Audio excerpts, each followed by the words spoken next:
माननीय श्री दिनेश देवरे.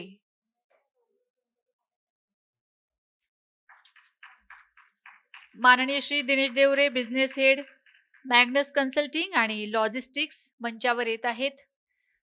त्यांचा सन्मान करण्यासाठी या ठिकाणी मी विनंती करते माननीय श्री NP पाटील, प्रभारी महाव्यवस्थापक, DIC नंदुरबार यांना आपण हा सन्मान या ठिकाणी करावा अशी आपणास विनंती करतो. करायचं आहे कारण आजचं हे सेशन घेण्यासाठी या ठिकाणी सज्ज झालेले आहेत माननीय श्रीयुत दिनेश देवरे सर. त्यांचा आजचा विषय आहे निर्यात विपणन, अर्थातच एक्सपोर्ट मार्केटिंग. आपण सगळ्यांनी जोरदार टाळ्यांच्या गजरात त्यांचं स्वागत करायचं आहे. सर्वप्रथम मंचावर उपस्थित मान्यवर मंडळी आणि जमलेले सर्व क्षेत्रातील मान्यवर यांना माझा नमस्कार. आजचा माझा विषय आहे problems in finding buyers for export for agriculture product. विषय तसा मला पाटील सरांनी आधीच दिलेला होता. मी त्याच्यावर स्टडी करायची मला काही फारशी गरज वाटली नाही. मागच्या 10 ते 15 वर्षापासून मी या क्षेत्रात काम करतोय. बरंचसं लोकांचं हा प्रॉब्लेम्स आहे. डे टू डे लाईफमध्ये मी हे प्रॉब्लेम रोजच सॉल्व्ह करत असतो. कसे बायर फाइंड आउट करायचे वगैरे. पण आम्ही बायर वगैरे काही कुणाला प्रोव्हाइड करत नाही. आम्ही फक्त मार्गदर्शन करतो की कसं बायर तुम्ही फाइंड आउट करू शकता. आमची Exim assist services private limited ही फर्म आहे. Magnus consulting, Magnus logistics, Magnus trading ह्या पण 3 फर्म आहेत. पुणे, मुंबई, नाशिक या तिन्ही ठिकाणी आमचे ऑफिसेस आहेत. मी नंदुरबार, धुळे इथे याआधीही DICने जे काही सेमिनार्स म्हणजे सेमिनार्स ठेवले होते ते सगळे सेमिनार बऱ्यापैकी मी स्पीच दिलेले तिथे. लास्ट इयरला पण मी नंदुरबारला आलो होतो. माझा विषय थोडा वेगळा होता तिथे. Export documents required for exports. आता मला वाटलं डॉक्युमेंट्स वगैरे आपल्याला सगळे शिकलेच असणार. आपण बघू आता काय प्रॉब्लेम्स येत आहेत एक्सपोर्टमध्ये. स्लाइड.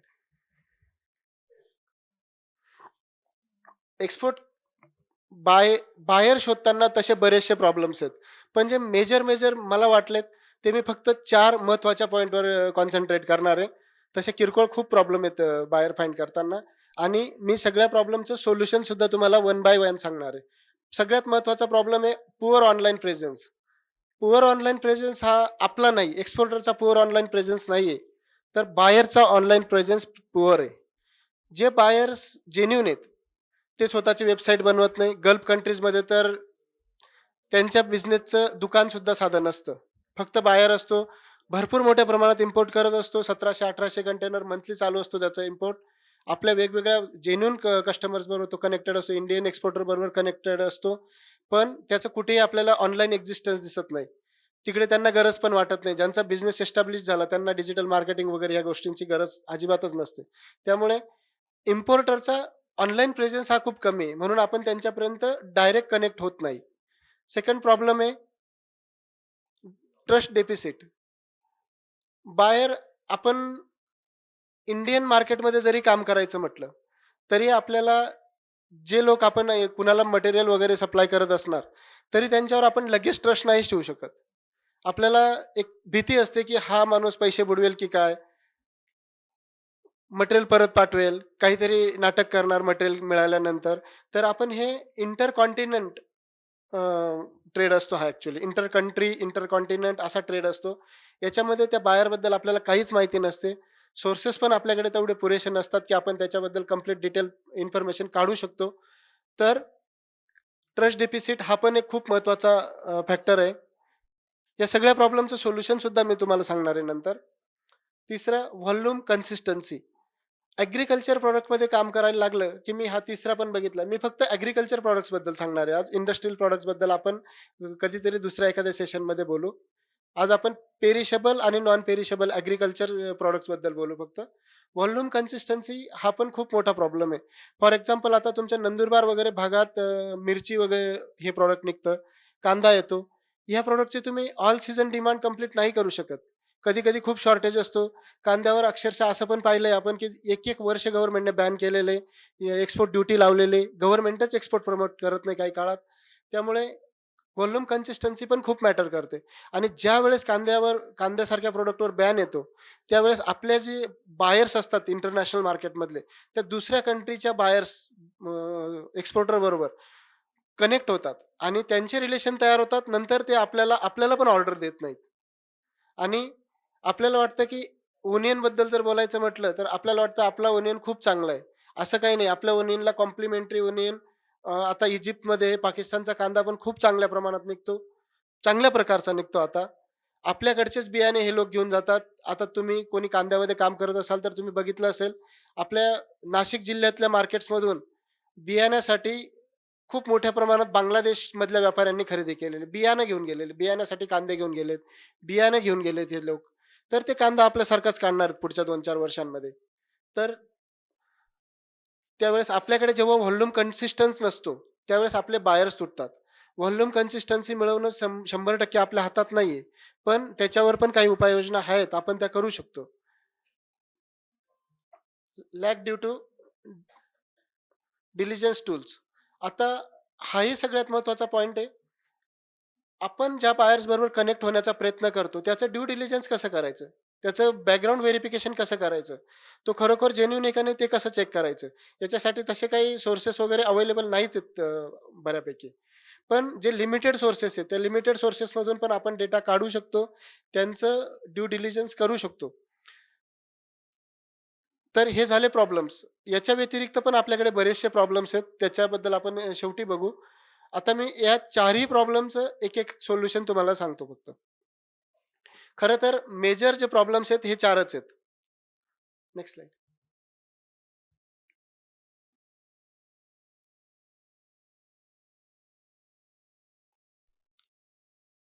माझा आवाज शेवटपर्यंत येतोय? Okay. Solutions in finding buyer for export of agriculture products याच्यामध्येच आपण पुअर ऑनलाईन प्रेझेन्स याच्याबद्दल बघणार आहे. आता सगळ्यात महत्त्वाचं आहे, आपण पहिल्यांदा जेव्हा एक्सपोर्ट करत असतो, तेव्हा आपण पहिल्यांदा काय बघतो? रेफरन्स थ्रू वगैरे बाहेर मिळेल का? तर मी थोडंसं ट्रॅडिशनल वे सोडून थोडंसं नवीन पण वेज तुम्हाला सांगतो. आपण स्पेशलाइज्ड बी-टू-बी ट्रेड पोर्टल्स वगैरे असतात आता. तुमच्यापैकी जे ऑलरेडी एक्सपोर्टमध्ये असतील 10 वर्षे, 5 वर्षे ते ते नक्कीच हे पोर्टल वापरत असतील. काही लोक वापरत नसतील, पण जे ट्रेडिंग बिझनेसमध्ये आहेत त्यांना ह्या पोर्टलचा खूप यूज होतो. या पोर्टल्सबद्दल मी मागच्या वेळेस फक्त तुम्हाला एक इन शॉर्टमध्ये सांगितलं होतं, द डॉलर बिझनेस हे चांगलं पोर्टल आहे म्हणून. पण असे बरेचसे पोर्टल आहे. पण मी मी जे बघतो सध्या, मी जे स्वतः यूज करतो ते द डॉलर बिझनेस किंवा व्होल्जा. आता तुम्ही म्हणाल, की इथे मला तुम्हाला एक गोष्ट अजून क्लिअर करायची आहे, मला प्रॉब्लेमचे सोल्युशन सांगण्याच्या आधी. तुम्हाला वाटलं असेल, की मी हे सोल्युशन्स थेरॉटिकली कुठून तरी नेटवरून शोधून तुमच्याकडे प्रेझेंट करतोय. नाही. मी स्वतः कोलंबो मार्केट, दुबई मार्केट, हे मार्केटमध्ये पायी चालत फिरलेलो आहे. मटेरियलचं मूव्हमेंट कशी होते, सेल कसं होतं, पर्चेस कसं होतं, चीटिंग कसं होतं, पैसे कमी कसे येतात. बांगलादेशमधले मार्केट्स मी पाहिलेले आहेत. इंडियन मार्केट्समध्ये कानपूरमधली मंडी, अ, सॉरी कलकत्ता मंडी, हे सगळं मी बघून आलेलो आहे. कलकत्ता बॉर्डर्स, गोजाडांगा बॉर्डर्स, आणि याच्यावर मी स्वतः सुद्धा ट्रेड केलेला आहे. माझ्या पप्पांचा ओनियन डोमेस्टिक ट्रेडिंगचा बिझनेस होता. तो आम्ही सुरुवातीला एक्सपोर्ट म्हणून थोडंफार एक्सप्लोर करण्याचा प्रयत्न केला होता. पण माझ्या बिझनेसमध्ये मी पूर्ण बिझी असल्यामुळे मला तिकडे लक्ष कधी देता नाही आलं. पण हे करताना मी या गोष्टी खूप जवळून पाहिलेल्या आहेत. मी स्वतः पण त्याच्यात काम करून बघितलेलं आहे. आमची आज सुद्धा उमराना मार्केटमध्ये आडत आहे नाशिक जिल्ह्यात. तर मला दुबई मार्केटबद्दल पण तुम्हाला खूप डिटेल सांगायचं आहे. पण मला सुरुवातीला हे वेज तुम्हाला स्पेसिफिकली सांगायचे आहेत. The dollar business. The dollar business हे पोर्टल काय असतं? किंवा बी-टू-बी पोर्टल्स काय असतात? मी एका पोर्टलबद्दल बोलत नाही, तर सगळेच पोर्टल चांगले आहेत तसे. याच्यामध्ये आपण जो पण एक्सपोर्ट होतो, प्रत्येक एक्सपोर्टची शिपमेंट ह्या पोर्टलमध्ये मॅप होते. त्यातला जो डेटा असतो, तो डेटा एक्झॅक्टली त्या पोर्टलमध्ये असतो. प्रत्येक देशाचा डेटा असतो. थोडेफार मास्किंग वगैरे करण्याची फॅसिलिटी असते त्याच्यामध्ये, पण शक्यतो कुठला एक्सपोर्टर मास्किंग करत नाही. कुणाला माहिती पण नसते, की मास्किंग कशी करायची. मास्किंग म्हणजे काय असतं? कन्साइनीचं नाव हाईड करता येतं किंवा टू ऑर्डर करून कन्साइनीचं नावच डॉक्युमेंट्समध्ये टाकायचं नाही आणि ते द्यायचं. म्हणून त्याचं थोडंफार बेनिफिट होतो. म्हणजे कुणाला मार्केटमध्ये आपला कन्साइनी कळत नाही. पण असं काही नाही, एक कन्साइनी एकाच माणसाकडून पर्चेस करणार. ते पण एन नंबर ऑफ एक्सपोर्टरकडून पर्चेस करत असतात. तर ह्या डॉलर बिझनेस पोर्टलवर प्रत्येक एक्सपोर्टरने कुठली शिपमेंट केली, कधी केली, काय रेटने झाली, कोणत्या बायरला पाठवली, बायरच्या सगळ्या डिटेल्स, तिथलं पोर्ट कुठलं होतं, पर केजी रेट सुद्धा आपल्याला असतो तिथे बऱ्यापैकी. म्हणजे जसं अख्खं शिपिंग बिल जे असतं, शिपिंग बिल म्हणजे काय असतं, तर एक्सपोर्ट करताना आपण कस्टमला जे फाईल करतो ते डॉक्युमेंट, त्या डॉक्युमेंटची कंप्लीट कॉपी, म्हणजे कॉपी स्वरूपात नसतं पण डेटा स्वरूपात कंप्लीट डिटेल त्याच्यामध्ये असते. ते आपण बघू शकतो. पोर्टल्सने आता नवीन टूल्स आल्यामुळे बऱ्याचशा गोष्टी बऱ्याचशा वेगवेगळ्या पद्धतीने बनवलेल्या आहेत, की तुम्ही एखाद्या एक्सपोर्टरला तुमच्या इथे कोण एक्सपोर्ट करतायत इंडियन मार्केटमध्ये, त्याला जर तुम्ही समजा टार्गेट करून त्याची डिटेल काढायला सुरुवात केली, तर तो कोणाकोणाला सेल करतोय, त्याने कधी शिपमेंट केल्या आहेत, काय रेटने केलेल्या आहेत, ही सगळी माहिती काढू शकतात. तुम्ही समजा एखाद्या तिकडच्या बायरला टार्गेट केलं, तर त्या बायरच्या डिटेल्स बघू शकता तुम्ही, की तो कुणाकडून बाय करतोय, इंडियामधून करतोय, कोणकोणत्या देशातून बाय करतोय, काय रेटने करतोय, कधी कधी शिपमेंट झालेल्या आहेत, खरोखर याच्या शिपमेंट झालेल्या आहेत का नाही, का हा नुसताच सांगतोय मेरा हर हर महीने 50 शिपमेंट आता है, मैं बनाना में काम करता हूँ, कोकोनट में करता हूँ. कधी कधी त्याने एक पण शिपमेंटचं काम केलेलं नसतं. ही व्हेरिफिकेशन पण होतं आपलं, आणि त्याचा संपूर्ण डेटा पण मिळतो. किंवा तो सांगत असेल मी 150 कंटेनर करतो महिन्याला, तो जर 5च करत असेल तर आपल्याला तेही कळतं हा काय बोलतोय. म्हणजे प्रत्येक बायरची सगळी जेन्युइन इन्फॉर्मेशन इथे असते. आता आम्ही जवळपास मागच्या 7 ते 8 वर्षापासून याच्यातला डेटा वापरतोय, पण कुठेही याच्यात मला फेक डिटेल्स आजपर्यंत सापडलेले नाहीत. दुसरी गोष्ट आहे, international credit reporting agency, signal x वगैरे याच्यासारख्या काही एजन्सीज आहेत, की ज्या आपण जर आपल्या बायर आपण समजा फाइंड आउट केला, त्या बायरचं नाव त्या क्रेडिट रिपोर्टिंग एजन्सीकडे आपण देऊ शकतो, आणि त्याचा सगळा बॅकग्राऊंड चेक ते करू शकतात. खरं तर याची गरज कधी पडत नाही. पूर्वीच्या काळी जेव्हा BRC वगैरे ऑनलाईन दिसायच्या DGFTच्या पोर्टलवर, तेव्हा अजूनच जास्त डिटेल्स इकडच्या एक्सपोर्टरच्या पण डिटेल्स निघायच्या, तिकडच्या इम्पोर्टरच्या पण डिटेल निघायच्या. फॉर एक्झाम्पल मी तुम्हाला एक छोटंसं एक्झाम्पल सांगतो. आपण डॉलर बिझनेसवर एखाद्या पार्टीचा एक्सपोर्ट बघितला, किंवा एखाद्या तिकडच्या बायरला आपण टार्गेट केलं, त्याची डिटेल्स बघितली. तो कुणाकुणाकडून इंडियामधून पर्चेस करतोय. आता ते इंडियन लोकांना त्याने पैसे दिलेत की नाही हे पण आपल्याला कळायचं. कारण इंडियन एक्सपोर्टरच्या जर BRC जनरेट झालेल्या असतील, तर त्याने पैसे दिले तरच BRC जनरेट झालेले आहेत. आणि कन्सिस्टंट हे जर बिझनेस करत असतील दोघं बरेच वर्षे, कोणी फ्रॉड माणसाबरोबर लाँग टर्म बिझनेस नाही करू शकत. तर तो पण डिटेल तेव्हा कळत होत्या. आता BRC वगैरे कळत नाही, तरीसुद्धा आपण हे बघू शकतो, एखाद्या इंडियन एक्सपोर्टर बरोबर जर फॉरेन पार्टी काम करत असेल, त्या पार्टीला आपण अप्रोच केलं, ती पार्टी जर तयार झाली आपल्याबरोबर काम करण्यासाठी, तर आपण त्यांना हेही विचारू शकतो, की आपले जे इंडियन एक्सपोर्टर असतात, त्यांना आपण थोडंफार तर नक्कीच विचारू शकतो, की ही पार्टी चांगली आहे का? बऱ्यापैकी लोक सांगतात, पण काही लोक नाही सांगत, आम्ही काम करतो, व्यवस्थित आहे वगैरे असं काही नाही सांगत. पण तो पण एक सोर्स आहेच. परत तिसरा वे आउट आहे गव्हर्नमेंट एम्बसी आणि चेक्स.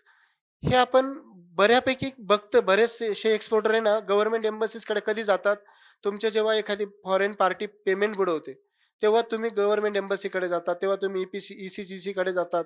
पण तेव्हा काही यूज नसतो. तुम्ही आधी पण गव्हर्नमेंट एम्बसीजकडे जाऊन एखाद्या पर्टिक्युलर पार्टीच्या डिटेल्स काढू शकता, त्याची माहिती विचारू शकता तुम्ही.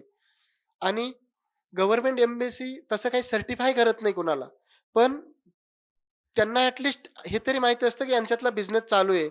ती पार्टीने आधी कोणाबरोबर फ्रॉड केलेला असेल, तर त्या डिटेल आपल्याला तिथून कळतात. त्याच्या अगेन्स्ट कुठली कंप्लेंट आलेली असेल गव्हर्नमेंट एम्बसीकडे, तर ती कंप्लेंट तरी आपल्याला ॲटलिस्ट तिथे समजते. आपण आता नेक्स्ट पॉइंट बघू.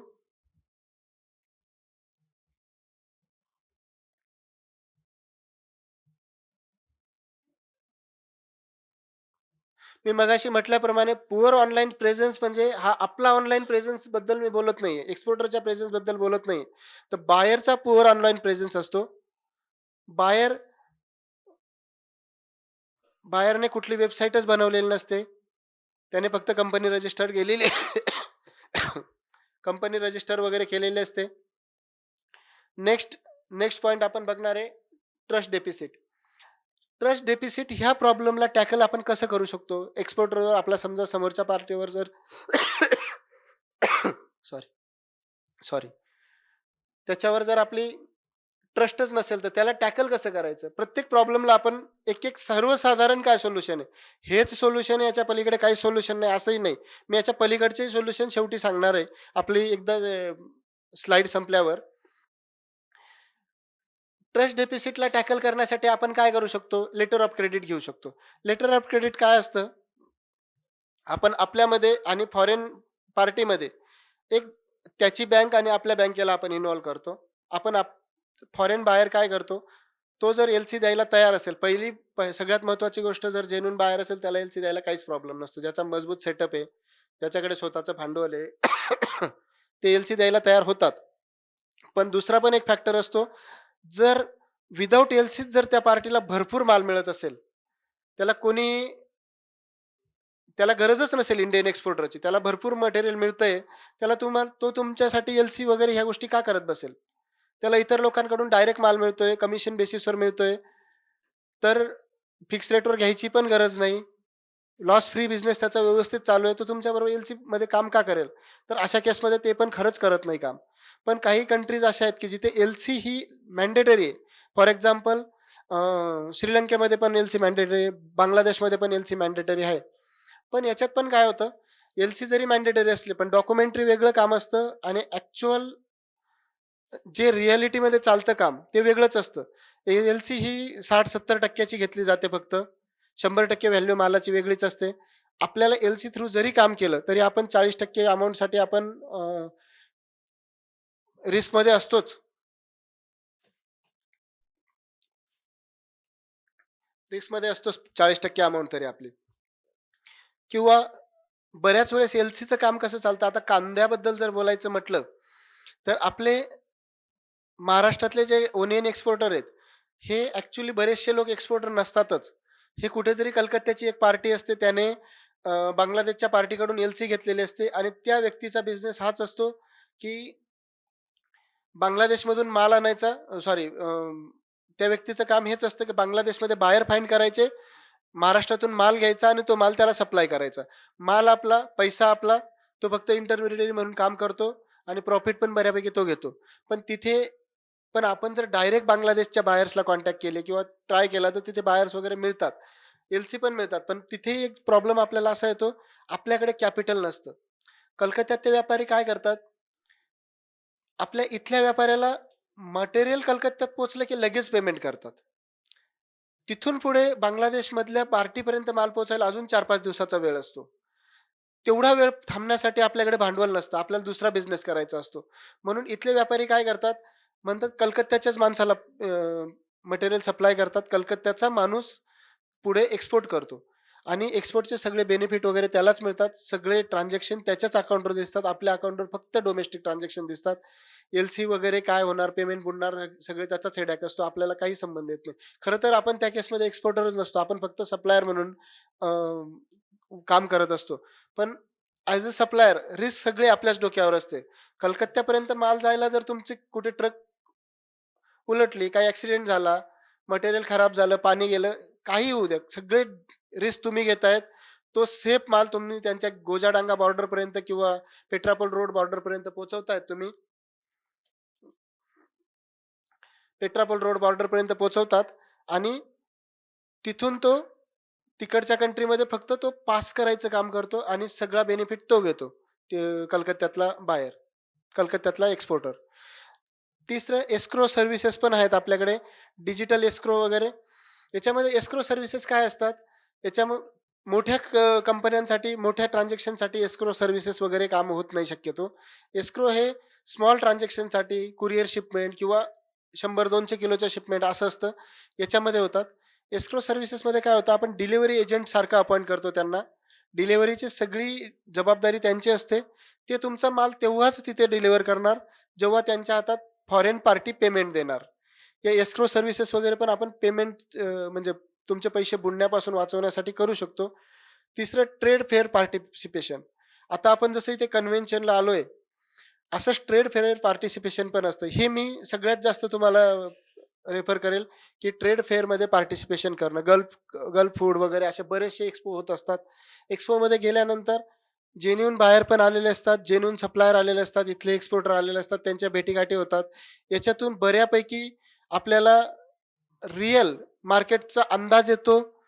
जेन्युइन बायर पण बऱ्यापैकी मिळण्याचे चान्सेस असतात आणि ॲक्च्युअली आपल्याला फ्लो कळतो, हा व्यवसाय कसा चालतो. बऱ्याचशा लोकांचे एक्सपिरियन्स आपल्याला ऐकायला मिळतात. त्याच्यातून आपण एक्सपिरियन्स ऐकायला मिळतात. त्याच्यातून आपण आपल्या बिझनेसमध्ये जे प्रॉब्लेम होऊ शकतात, ते सुद्धा आपण टॅकल करू शकतो. Next slide.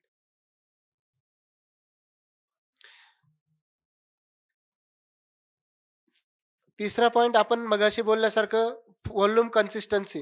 आपल्याकडे आता तसं बघितलं तर फार्मर प्रोड्युसर कंपन्यांचं फार छान नेटवर्क तयार झालेलं आहे. बऱ्याचशा लोकांच्या फार्मर प्रोड्युसर कंपन्या ज्या आहेत, ओनियनमुळे ते ओनियन स्टॉक वगैरे करण्यासाठी फार्मर प्रोड्युसर कंपन्यांना बरंच गव्हर्नमेंटने प्रमोट केलं. इतरही क्षेत्रात प्रमोट केलं, कॉन्ट्रॅक्ट फार्मिंग वगैरेसाठी सुद्धा. तर फार्मर प्रोड्युसर कंपन्यां थ्रू आपण एकच क्रॉप लावून बऱ्याचशा मोठ्या लँडवर आपण एकच पीक लावून एक व्हॉल्यूमची कन्सिस्टन्सी आपण क्रिएट करू शकतो. फॉर एक्झाम्पल आपण चिली वगैरे म्हटलं, आता इकडच्या भागात माझ्या मते बऱ्यापैकी सीझनलच प्रॉडक्ट आहे. पण हेच जर आपण गुजरातकडे पाहिलं तर गुजरातकडची चिली इकडे अ, बरेचसे दिवस येते. म्हणजे 6-7 महिने तरी गुजरातमधली चिली पिंपळगाव वगैरे मार्केटला येत असते. तर फार्मर प्रोड्युसर वगैरे कंपनीज तयार करून थोडंसं प्रॉपर मॅनेजमेंट करून हे शेतकरी करू शकतात. ॲक्चुअली व्यापाऱ्यांनी त्यांना प्रमोट करणं गरजेचं आहे. त्या थ्रू आपण व्हॉल्यूम कन्सिस्टन्सी एका स्पेसिफिक लेव्हलपर्यंत करू शकतो. त्याच्यापेक्षा पलीकडे आपल्याला पॉसिबल नाही. शेवटी क्लायमेट चेंज वगैरे ह्या पण गोष्टी आहेत. पाऊस वगैरे ह्या पण गोष्टी आहेत. याच्यामुळे आपल्याला त्याच्यात फारसा स्कोप नाहीये तसा. Next geographical spreading. मी एक तुम्हाला जिओग्राफिकल स्प्रेडिंगचं एक्झाम्पल सांगणार फक्त बनाना या प्रॉडक्टबद्दल. बनाना जर आपण बघितलं, बनाना बेल्ट कुठे-कुठे येतं आपल्या महाराष्ट्रामध्ये किंवा आजूबाजूच्या एरियाजमध्ये. सगळ्यात महत्त्वाचं आहे टेंभुर्णी. जळगाव त्यानंतर येतं. जळगावमध्ये पण छान खूप बऱ्यापैकी मोठा बनाना बेल्ट आहे. त्यानंतर अनंतपूर वगैरे आहे. नंतर थेनी म्हणून एक लोकेशन आहे याच्याकडे तामिळनाडूमध्ये. तसे बरेचसे म्हणजे बऱ्याचशा ठिकाणी बनाना येत असतो. तर बनाना हे प्रॉडक्ट आधी सीझनल होतं. पण आता अल्मोस्ट 10 ते 11 महिने बनानाचा आपण एक्सपोर्ट करू शकतो. प्रॉपर प्लॅनिंग केलं तर. काही कंपनीज आहेत त्या सह्याद्री फार्मर प्रोड्युसर वगैरे अशा ज्या मोठ्या कंपनीज आहेत, या अल्मोस्ट 8-8, 10-10 महिन्यापर्यंत बनाना एक्सपोर्ट कन्सिस्टंटली करतात. बऱ्याचशा शॉपिंग मॉल्स वगैरे आहे, बराकत वगैरे असे मॉल्स असतात दुबईमधले, त्यांना कन्सिस्टंटली यांचा सप्लाय जातो. वर्षभर सप्लाय जातो. थोडेफार दिवस हे कोल्ड स्टोरेजमध्ये पण माल स्टॉक करतात आणि सीझनल निघणारं प्रॉडक्टसुद्धा हे पूर्ण वर्षभर एक्सपोर्ट करू शकतात. पण त्याला तुम्हाला वेगवेगळ्या ठिकाणी सेटअप करावे लागतात, वेगवेगळ्या ठिकाणावरून पर्चेस करावं लागतं, वेगवेगळ्या ठिकाणी बिझनेस करावा लागतो. ते तेवढं मॅनेज करावं लागतं फक्त. पण एक्झाम्पल बनानाचं खूप छान आहे. ओनियनला तशी गरज नाही. ओनियन सगळीकडेच मिळतो आणि ओनियन ऑल सीझनमध्ये मिळतो आता. चिली वगैरे पण बऱ्याचशा ठिकाणी असंच बनानासारखंच तयार होते. त्यामुळे तोही काही प्रॉब्लेम नाहीये. Next slide.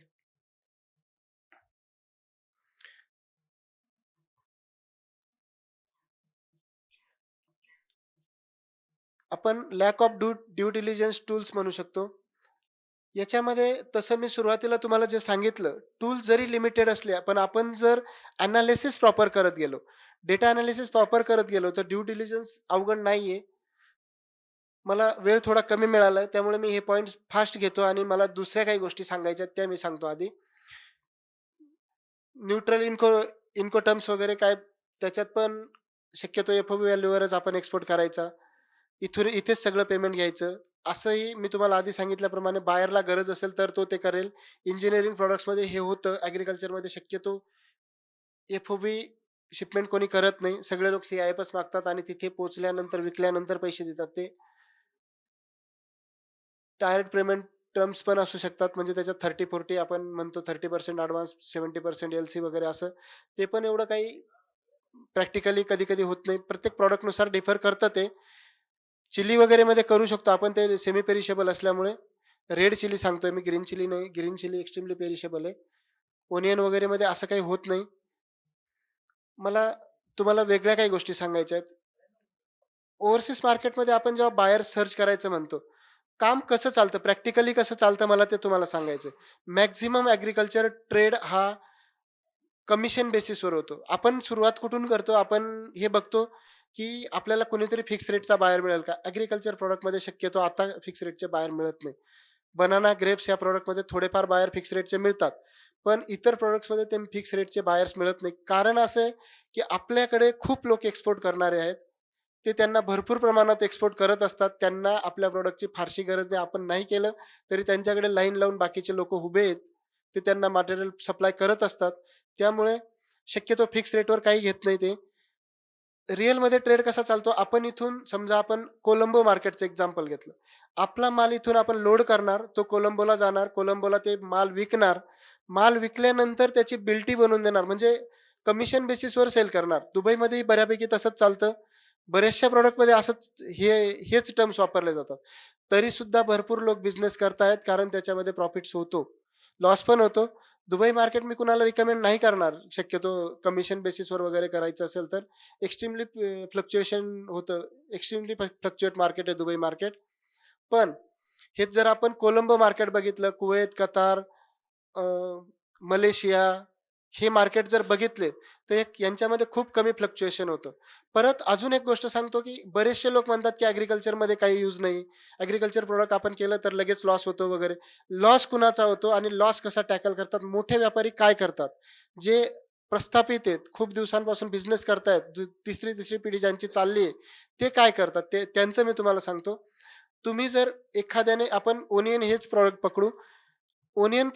ओनियन जर आपण कंटेनर इथून लोड केलं समजा, महाराष्ट्रातून कंटेनर लोड केलं, आपलं कंटेनर दुबईला पोहोचणार, विकलं जाणार. दुबईला रेट चांगला असेल तर तुम्हाला चांगले पैसे मिळणार, रेट कमी असेल तर तुमचा लॉस होणार.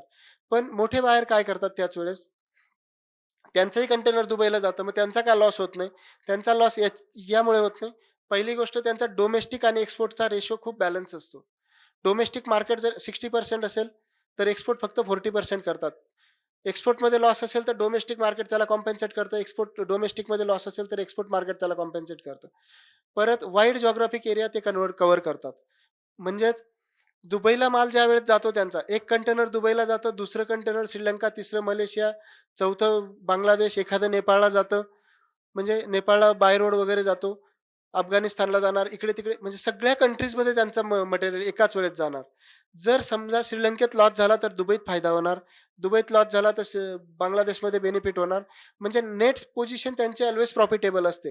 याच्या पलीकडची पण काही गोष्टी आहेत, की आपण समजा दुबई मार्केटमध्ये गेलो आणि तिथे लॉस असेल, तर एक ऑर्डिनरी एक्सपोर्टर काय करणार? बघणार 2-3 दिवस मटेरियल होल्ड करणार. होल्ड करण्याची कपॅसिटी असेल, मटेरियल तुमचं चांगलं असेल, खराब होणारं नसेल, तर परत कोल्ड स्टोरेजला ठेवण्याचा प्रयत्न करणार. त्याच्याने जर समजा रेट वाढलेस तर ठीक आहे. आणि कधी-कधी ती पण कंडिशन नसते, मटेरियल खराब होत असेल, तर आपण तेवढं पण ठेवू शकत नाही. पण मोठे एक्सपोर्टर काय करतात? मोठ्या एक्सपोर्टरकडे कॅपिटल स्वतःचं असतं. त्यामुळे त्यांना काही तसा प्रॉब्लेम नसतो. सोर्सेस भरपूर असतात बाय करणारे सुद्धा. तर त्या कंडिशनमध्ये ज्यावेळेस तुमचा सपोज आपण 1 दिरहामचा रेट मार्केटमध्ये चालू आहे, पण तुमची कॉस्टिंग आहे 1.25 दिरहाम. तर हे काय करणार? 15 दिवसाचं क्रेडिट देणार, 25 दिवसाचं क्रेडिट देणार आणि 1.25 दिरहामला ते मार्केटमध्ये सेल करणार. म्हणजे त्यांनी लॉस तिथे घेतलाच नाही.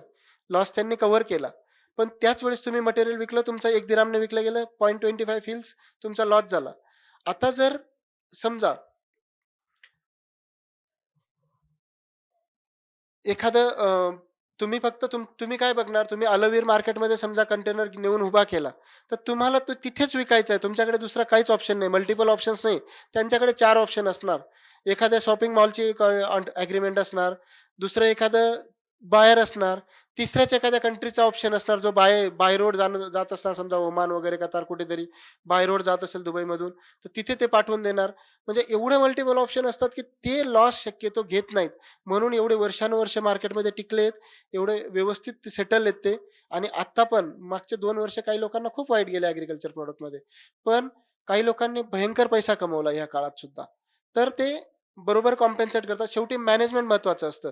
आणि मी इतके दिवस माझ्याकडे नेहमी बरेचसे नवीन जे एक्सपोर्टर असतात, त्यांचा पहिला प्रश्न हाच असतो, की बायर कसा शोधायचा? आम्ही तर बायर फाइंडिंगसाठी कुणालाच हेल्प करत नाही. आम्ही फक्त तुम्हाला एक्सपोर्ट करायचं असेल तर आम्ही सगळे लायसन्स काढून देतो. कस्टम क्लिअरन्स, फ्रेट फॉरवर्डिंग या सगळ्या सर्व्हिसेस आम्ही प्रोव्हाईड करतो. बायर तुम्ही शोधायचं आहे, मटेरियल तुमचं पाहिजे, तुमच्या गोडाऊनपर्यंत आम्ही कंटेनर पाठवू शकतो. ही आमची जबाबदारी असते. पण बायर कसा शोधायचा? तर बायर माझ्या मते तुम्ही प्रॉपर डेटा एनालिसिस वगैरे करायचं. ते डॉलर बिझनेस वगैरे जे टूल सांगितले ते वापरायचे. ते खूप महाग असतात. 1-1, 1.5 लाखाला सबस्क्रिप्शन असतं. तर नवीन जे एक्सपोर्टर असतात, मी बरेचसे मगाशी बघितलं, की मॅक्सिमम यंग एक्सपोर्टर इथे आहेत. 7-8 जण, 5-6 माणसं मिळून एक पोर्टल तर तुम्ही नक्कीच घेऊ शकतात. आणि तुम्हाला काही 24 तास त्या पोर्टलवर बसून डेटा अॅनलाईज नाही करायचं आहे. तिघा चौघात पोर्टल घेऊन प्रॉपर डेटा अनालिसिस करून प्रत्येकाने वेगवेगळ्या प्रॉडक्टमध्ये सुद्धा करू शकतात. तुमचं प्रॉडक्ट एकाने एक प्रॉडक्ट घेतलं, दुसऱ्याने दुसरं प्रॉडक्ट घेऊन सुद्धा काम करू शकतात किंवा सगळ्यांनी मिळून एक केलं, एकत्रित भांडवल करून private limited farmer producer company असं काहीतरी तयार करून तुम्ही कुठून तरी सुरुवात करू शकतात. आणि मी आता हे पण बघितलं, की YouTube जेव्हा चालू करतो ना आपण मोबाईलमध्ये, पहिल्यांदा एक्सपोर्ट रिलेटेड कोणीतरी स्पीच देणारे बरेचसे लोक आता दिसतात तिथे. हे सेमिनार आहे, ते ट्रेनिंग आमचं ट्रेनिंग प्रोग्राम आहे, असं बरचसं बघतोय मी. मला असं वाटतं, की मी ते ट्रेनिंग प्रोग्रामबद्दल जास्त माहिती काढली नाही, पण थोडंसं जे मी एक इनिशियली बघितलं, त्याच्यामध्ये ते लोक काय शिकवतात तुम्हाला, कुठले प्रॉडक्ट सॉरी तुम्ही रजिस्ट्रेशन कसे करायचे, आय-सी कोड कसा काढायचा, अपेडा कसा काढायचा, हे वन टाईम काम आहे. जी-एस-टी रजिस्ट्रेशन कसं करायचं. खरं तर तुमच्या ट्रेडिंग बिझनेसमध्ये ह्या गोष्टींची वन टाईम गरज आहे. ते तुम्ही शिकण्याची गरज आहे असं मला अजिबात वाटत नाही. त्याऐवजी तुम्ही परत तुम्हाला पोर्टवर घेऊन जाणार, पोर्टचं व्हिजिट करायला लावणार. मोठ्या एक्सपोर्टरला विचारा, त्यांनी कधी पोर्ट बघितला पण नसेल. माझं कस्टम क्लिअरन्स फ्रेट फॉरवर्डिंगचं काम आहे. मी 2-2, 3-3 वर्ष पोर्टवर कधी फिरकत सुद्धा नाही. बघायला सुद्धा जात नाही. तसं गरजच नसते. एक एक पास होल्डर माणूस असतो, तो सगळं पोर्टवरचं काम हँडल करतो. संपूर्ण काम आमच्या ऑफिसमधून चालतं, डॉक्युमेंटेशन थ्रू चालतं. तुम्हाला पोर्ट व्हिजिट करून काही मिळत नाही. खरं तर व्हिजिट कसली व्हायला पाहिजे? व्हिजिट तुमची मार्केटची व्हायला पाहिजे. तुम्ही पैसे खर्च करून कोलंबो मार्केट बघितलं पाहिजे किंवा जे मार्केट तुम्ही जे ॲग्रीकल्चर मार्केट आहे. कोलंबो मार्केटचं मी परत नाव का घेतोय? कारण खूप कमी लॉस देणारं मार्केट आहे माझ्या एक्सपिरियन्स प्रमाणे. आणि मी माझ्याकडे बरेचसे एक्सपोर्टर येत असतात. एक्सपोर्टर पण त्यांचे एक्सपिरियन्स शेअर करत असतात. बऱ्याचशा लोकांच्या एक्सपिरियन्स प्रमाणे ओनियन वगैरेमध्ये तरी कोलंबो मार्केट चांगलं आहे. मी इराक मार्केटबद्दल पण अजून काही बोललो नाही. इराण मार्केट पण चांगलं आहे, पण तिथे डॉलरचे खूप सँक्शन्स असल्यामुळे तुम्हाला एक्सपोर्ट करायला खूप प्रॉब्लेम्स येतात. तुमचे शिपिंग बिल वगैरे क्लोज होत नाही, BRC जनरेट होत नाही. ते प्रॉब्लेम्स आहेत. पण इराक, ओमान, कतार ह्या कंट्रीजमध्ये तुम्ही बनाना वगैरे पण भरपूर प्रमाणात करू शकता. इतर तुमची मिरची वगैरे सुद्धा तिकडे जाऊ शकते. असं आपण आता म्हणजे तसं बोलायचं म्हटलं तर प्रॉब्लेम्स भरपूर आहेत, सोल्युशन पण भरपूर आहेत. मी मुद्दाम धुळे, नंदुरबार ह्या भागात येत असतो. मी इकडच्याच भागातला असल्यामुळे मला ह्या भागाबद्दल एक पर्सनल टच पण आहे आणि एक वाटतं की इकडून कोणीतरी एक्सपोर्टर तयार व्हावं. पण मी बघितलं की आणि आम्ही कुठल्याही गोष्टीची कुठल्याही एक्सपोर्टरकडून कधी फीस घेत नाही. म्हणजे असं तुम्हाला कुठला गाईडन्स दिला तर आम्ही कधी काही घेत नाही. पण इकडून एवढा मला मागच्या वेळेस पण बघितला तेवढा फारसा रिस्पॉन्स नाही आला एक्सपोर्टरकडून. तुम्ही विचारू शकता. तुम्हाला वाटत असेल की यांची काही फीस वगैरे द्यावी लागेल. तर ते तसं आम्ही काही घेत नाही. तुम्ही विचारू शकता किंवा असं आपण परत पाटील सरांना सांगून कधी वाटलं तर एखादं इंटरॅक्टिव्ह सेशन सुद्धा आपण कधी फ्युचरमध्ये घेऊ शकतो, की ज्याच्यामध्ये तुमचे प्रश्न असतील, माझे उत्तरं असतील किंवा आपण काही प्रॅक्टिकल एक्सपिरियन्स सुद्धा शेअर करू शकतो. असं सुद्धा आपण फ्युचरमध्ये घेऊ शकतो. पण सरांनी जसं मगाशी सांगितलं, की ते फॉर्म वगैरे भरून द्यायचा आहे, त्याच्यामध्ये तुम्ही मेन्शन केलं तरी चालेल. येस. एक क्वेश्चन सर, जॉइंट व्हेंचरमध्ये काम करू शकतो का आपण?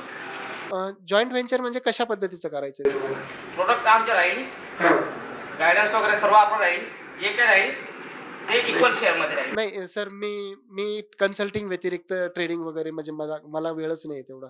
जॉइंट व्हेंचर सांगतोय सर मी, कन्सल्टिंग किंवा ट्रेडिंग नाही सांगत. नाही, मी स्वतः त्या बिझनेसमध्ये नाही करू शकत सर. मला म्हणजे मी खरं तर मी कन्सल्टंट आहे. त्यामुळे मला एक्सपोर्टचा बिझनेस करणं एथिकली पण चुकीचं आहे माझ्यासाठी.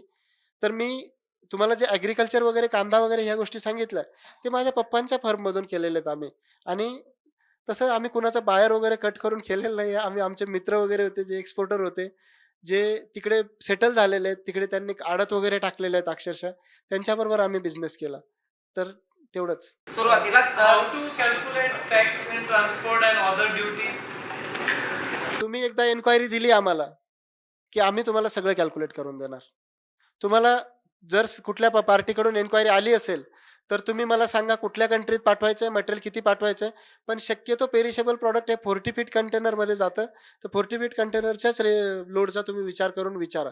And if I find to what is the rate of the international market of my product? माझ्या प्रोडक्टचे रेट मला माहिती करायचं असेल इंटरनॅशनल मार्केट. मी सांगितलं ना, $10 बिझनेसवर जा, तुम्हाला कोण किती काय रेटने एक्सपोर्ट करतोय त्याची FOB व्हॅल्यू तिथे डायरेक्ट मिळते तुम्हाला आणि जेन्युइन असते ती पण. पिकल्स आहे ना सर, स्पाइसेस आहेत सर. याला डोमेस्टिक मार्केटमध्ये पण खूप डिमांड आहे तशी. आणि का नाही जाऊ शकत सर? आपण डायरेक्ट याला ट्राय करू शकतो हे प्रॉडक्ट. तर हे नॉन पेरिशेबल आहे. आपण डायरेक्ट मॉल्स वगैरेला ट्राय करू शकतो. मॉलचे पण माझ्याकडे थोडेफार कॉन्टॅक्ट आहेत. मी ते तुम्हाला देतो. हे याच्याबद्दल डिटेल मला माहीत नाही या प्रॉडक्टबद्दल. पण तुम्ही मला कॉल करून सांगा. माझा नंबर आहेच तसा तिथे. 01 हा माझा नंबर आहे तिथला. हां, ऑर्गॅनिक आहे का? ऑर्गॅनिक आहे? ऑर्गॅनिक असेल तर मी तुम्हाला डोमेस्टिक मार्केटमध्ये पण याचा बाहेर देऊ शकतो. डोमेस्टिकमध्ये पण देऊ शकतो. ॲसिडिटी वगैरे होत नाही. येस. सर बघा, आता मला थोडासा एक पॉइंट माझा मिसिंग होता. तुम्ही आल्यामुळे मला तो लक्षात पण आला. समजलं. करू शकतो. बरं. एक पॉइंट मिसिंग राहिला, की आपण शॉपिंग मॉल्सला कसं कसं कॉन्टॅक्ट करू शकतो. शॉपिंग मॉल्सला डायरेक्ट जाऊन तुम्ही कॉन्टॅक्ट करू शकता, पण तिथे खूप मोठा हर्डल आहे. 50 days credit, 60 days credit. Shopping मॉलचा बिझनेस कसा चालतो ते सांगतो थोडंसं. इंटरनॅशनल शॉपिंग मॉल सांगतोय. दुसऱ्या कंट्रीजमधले शॉपिंग मॉल सांगतोय. त्यांचा बिझनेस कसा चालतो ते तुमचं 50-60 दिवसाच्या क्रेडिटवर माल घेणार, 30 दिवसाच्या क्रेडिटवर माल घेणार. तुमचा माल दुसऱ्या-तिसऱ्या दिवशी विकला जाणार त्यांच्याकडे. तुमच्या पैशांची एफ-डी करणार, त्याचं व्याज घेणार आणि नंतर तुम्हाला ते पैसे देणार. म्हणजे पहिल्यांदा तुमच्या प्रॉडक्टवर प्रॉफिट कमवणार. ते पैसे परत एफ-डी करणार, त्याचं व्याज कमवणार, नंतर तुमचेच पैसे तुम्हाला परत देणार. पण याच्यासाठी आपण काही स्वतःचा शॉपिंग मॉल नाही टाकू शकत तिकडे. जर ते सगळं करायचं असेल तर. त्यामुळे आपल्याला त्याच चेनमधून जायचंय. पण शॉपिंग मॉलला जेव्हा तुम्ही 30 दिवसाचं, 50 दिवसाचं क्रेडिट देतात, तेव्हा तुम्हाला कॉस्टिंग म्हणजे तुमचा माल चांगल्या रेटने विकला जातो. लॉसेसचे चान्सेस नसतात, पेमेंट बुडण्याचे चान्सेस नसतात. मला नाही वाटत एवढ्या एक्सपोर्टरमधलं कुणीतरी एक्सपोर्टर डायरेक्ट 15 दिवस दुबईत जाऊन बसला आणि एकच शॉपिंग मॉल त्याने टार्गेट केला आणि त्यातल्या मॅनेजमेंटला भेटण्याचा प्रयत्न केला, पण तो भेटूच शकला नाही. असं कोणीच नसेल इथे. ते प्रयत्न केल्यावर नक्कीच पॉसिबल आहे. आणि आम्ही ट्राय केलेले आहेत. बराकत मॉलला आमच्या कितीतरी पार्ट्यांचे हे गेलेले आहेत. बराकत तर सगळ्यात मोठा शॉपिंग मॉल आहे याच्यात दुबईमध्ये आता. म्हणजे सगळ्यात मोठा नाही म्हणू शकत आपण. पहिल्या नंबरला नाहीये, तिसऱ्या नंबरला आहे तो बराकत तसं तर. पण बराकतला भरपूर जातायत आपल्याकडून. बघू शकता लीड्स मिळतात आणि भेटलं तुम्ही असे प्रॉडक्ट दाखवले, सॅम्पल्स नेले, तर सॅम्पल्सला प्रॉब्लेम पण काही नाहीये. ते सॅम्पल्स टेस्ट करतात आणि ऑर्गॅनिक प्रॉडक्टला इंटरनॅशनल मार्केट फारसं चांगलं नाहीये. ऑर्गॅनिक प्रॉडक्टला डोमेस्टिक मार्केट खूप चांगलं आहे. मला ते पण तुम्हाला सांगायचंय. तो इंटरनॅशनल मार्केटमध्ये ऑर्गॅनिक, इनऑर्गॅनिक असं बायफर्केशन काही फारसं नाहीये. बऱ्याचशा कंट्री रेसिड्यू फ्री खातात. त्यांचं रेसिड्यू फ्री म्हणजे ऑर्गॅनिकच झालं जवळपास त्यांच्या हिशोबाने. ऑर्गॅनिक, नॉन ऑर्गॅनिक हे इंडियन मार्केटच्या कन्सर्न्समध्ये आहेत. पण काही कंपन्या अशा आहेत, for example tasty bite eatables limited, ज्या कंपनीत मी जॉब पण करत होतो. 100% ऑर्गॅनिक प्रॉडक्टची रेंज आहे त्यांची. ते ready to eat process foods बनवतात, पण सगळे प्रॉडक्ट ऑर्गॅनिक बनवतात. तुमच्याकडे जर असे प्रॉडक्ट असतील तर आपण अशा एम-एन-सीज कंपन्यांना आपण कनेक्ट करू शकतो. त्यांना आपले प्रॉडक्ट देऊ शकतो.